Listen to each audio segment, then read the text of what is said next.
আমরা যদি আল্লাহ রসুল সাল্লাহ ইসলামের সিরা পড়ি, রসুল সাল্লামের সিরার মধ্যে আমাদের সব কিছুই আছে।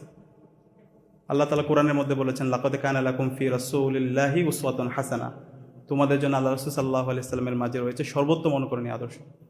আমাদের ব্যক্তিগত জীবন, সমাজ জীবন, রাষ্ট্রীয় জীবন, সব জীবন, প্রত্যেকটা কথা আল্লাহ রসুল সাল্লামের জীবনীর মধ্যে আমরা খুঁজে পাই। আমরা যদি আল্লাহ রসুল সাল্লাল্লাহু আলাইহি সাল্লামের জীবনী দেখি, তিনি সবচেয়ে বেশি ফোকাস করেছেন জ্ঞান অর্জনের প্রতি। রসুল সাল্লাল্লাহু আলাইহি সাল্লামের উপর যখন ওহী নাজিল হয়, প্রথম যে ওহী নাজিল হয় সেটা হচ্ছে ইকরা, সূরা আলাকের প্রথম 5 আয়াত, পড়ো তোমার প্রভুর নামে যিনি তোমাকে সৃষ্টি করেছেন। এবং আমরা দেখতে পাই ইসলামের ইতিহাসে যে প্রথম যুদ্ধ, বদরের যুদ্ধ, সেই বদরের যুদ্ধে যে বন্দীদেরকে রাখা হয়েছিল, বন্দীদেরকে যখন মুক্তি দেওয়া হয়,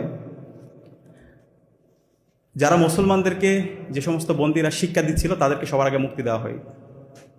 এবং আমরা যে দোয়া পড়ি, আল্লাহ রাসূল ইসলাম আমাদেরকে যে দোয়া শিখিয়েছেন, সে দোয়ার মধ্যে আমরা যদি একটি দোয়া সবসময় পড়ি, আল্লাহুম্মা ইন্নী আসআলুকা ইলমান নাফিয়া ওয়া রিজকান তাইয়্যিবা ওয়া আমালান মুতাকাব্বালা, আমাদেরকে এমন দোয়া শিখিয়ে গেছেন যে এলমটা মানুষের উপকারের কারণ হয়।